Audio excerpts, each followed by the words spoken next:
Hello everyone, कैसे हो आप सब। तो आज की जो हमारी वीडियो है वो है बीएड के लेसन प्लान के ऊपर। और इस वीडियो में हम देखने वाले हैं कि लेसन प्लान कैसे बनाना होता है। तो लेसन प्लान बनाने के लिए सबसे पहले हमें लिखनी होती है जनरल इन्फॉर्मेशन।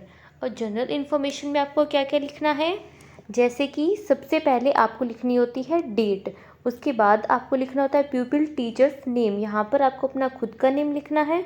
उसके बाद आप लिखेंगे क्लास कि आप कौन सी क्लास के लिए लेसन प्लान बना रहे हैं। और उसके बाद आप लिखेंगे सब्जेक्ट जो हमारा है लाइफ साइंस। और जो हमारा टॉपिक है वो है वनोन्मूलन। फिर जो आपको लिखनी होती है वो होती है ड्यूरेशन ऑफ द पीरियड, जो आपको लिखना है 35 मिनट। उसके बाद आपको लिखना होता है प्यूपिल टीचर्स रोल नंबर। यहाँ पर आपको अपना कॉलेज का या फिर यूनिवर्सिटी का जो रोल नंबर है वो लिखना है।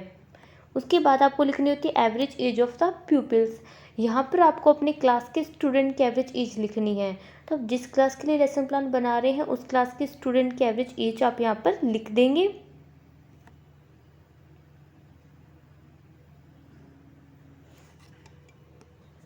अब इसके बाद हमें सबसे पहले लिखनी होती है अनुदेशनात्मक सामग्री। अनुदेशनात्मक सामग्री क्या होती है, जो एक टीचर क्लास के अंदर इंस्ट्रक्शन देने के लिए सहायक सामग्री यूज़ करता है, वो क्या होती है, हमारी अनुदेशनात्मक सामग्री होती है। जैसे कि इसके अंदर आते हैं चौक, डस्टर, शामपट और मेज।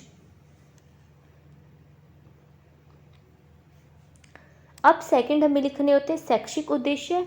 शैक्षिक उद्देश्य क्या होते हैं, शैक्षिक उद्देश्य का मतलब होता है कि एक जो टीचर है वो जो भी सब्जेक्ट पढ़ा रहा है और जो भी वो टॉपिक पढ़ा रहा है उस टॉपिक से वो स्टूडेंट को क्या चीज़ सिखाना चाह रहा है, वो क्या होंगे आपकी शैक्षिक उद्देश्य होंगे। कि आप स्टूडेंट को क्या चीज़ सिखाना चाह रहे हैं, वो क्या होगा, आपका शैक्षिक उद्देश्य होगा।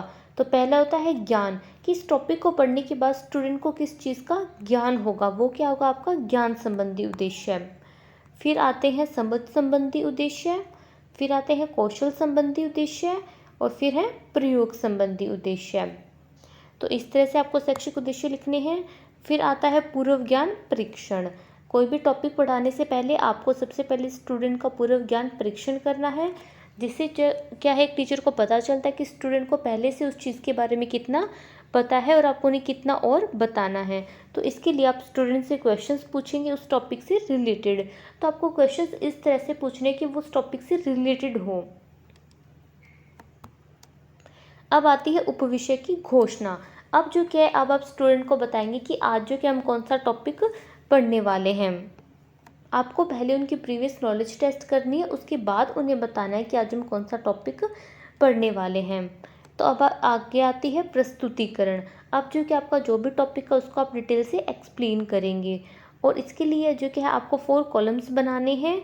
फर्स्ट कॉलम में आपको हेडिंग डाल देनी है शिक्षण बिंदु। सेकंड में आपको लिखने हैं छात्र अध्यापक क्रियाएं। थर्ड कॉलम में लिखनी है छात्र क्रियाएं।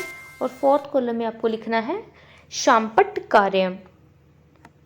शिक्षण बिंदु के अंदर आपके टॉपिक से रिलेटेड जो भी मेन पॉइंट्स होंगे वो आप यहाँ पर लिख देंगे। जैसे कि पहली आती है भूमिका, और यहाँ पर टीचर जो क्या है स्टूडेंट को एक्सप्लेन करना स्टार्ट करता है कि हमारी पृथ्वी पर विभिन्न प्रकार के पौधे और जंतु पाए जाते हैं। ये मानव जाति के अस्तित्व एवं पृथ्वी पर रहने के लिए अपना वजूद बनाए रखते हैं। आज इन जीवों के लिए वनोन्मूलन बहुत बड़ा खतरा है। और छात्र की क्रियाएं क्या होगी, छात्र ध्यान से सुनते हैं और ब्लैक बोर्ड के ऊपर हेडिंग डाल देंगे वनोन्मूलन। उसके बाद आप उन्हें एक्सप्लेन करेंगे कि वनोन्मूलन का अर्थ क्या होता है। वनों को समाप्त या फिर नष्ट कर प्राप्त भूमि का अन्य कार्यों के लिए उपयोग करना ही वनोन्मूलन है। उसके बाद आप उन्हें कारण बताएंगे कि वनोन्मूलन के क्या क्या कारण हैं। फिर आती है आंशिक पुनरावृत्ति। अब आपने स्टूडेंट को जो भी टॉपिक अब तक एक्सप्लेन किए हैं उनसे रिलेटेड आप क्वेश्चन पूछेंगे। तो इस तरह से आप कुछ क्वेश्चंस पूछ सकते हैं।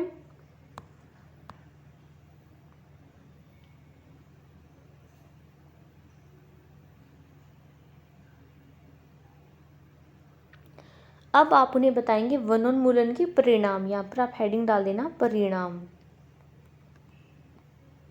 ठीक है, तो ये सब क्या है, हमारे वनोन्मूलन के परिणाम है। और अब ब्लैक बोर्ड के ऊपर आप हेडिंग डाल देंगे कि वनोन्मूलन के क्या क्या परिणाम होते हैं। और छात्र क्रियाएं क्या होगी, छात्र ध्यान से सुन रहे हैं।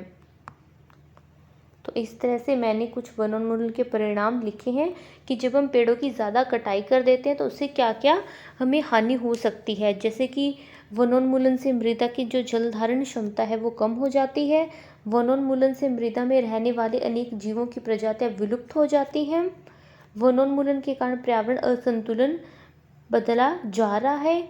और उसके बाद है वायु में ऑक्सीजन की मात्रा कम हो रही है और CO2 की मात्रा जो क्या वो ज़्यादा हो रही है। और स्टूडेंट की क्या एक्टिविटी होगी, स्टूडेंट जो क्या उसको सुनकर अपनी नोटबुक में नोट करते हैं। उसके बाद हमें देना होता है होमवर्क। हमने जो भी टॉपिक करवाया है उससे रिलेटेड हम होमवर्क देते हैं।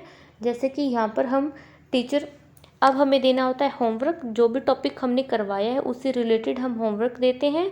तो टीचर यहाँ पर कहता है कि बच्चों कल आप वनोन्मूलन के बारे में पढ़कर आना। तो इस तरह से आप अपना लेसन प्लान बना सकते हैं। और वीडियो आपको इन्फॉर्मेटिव लगती है तो वीडियो को लाइक और चैनल को सब्सक्राइब करें।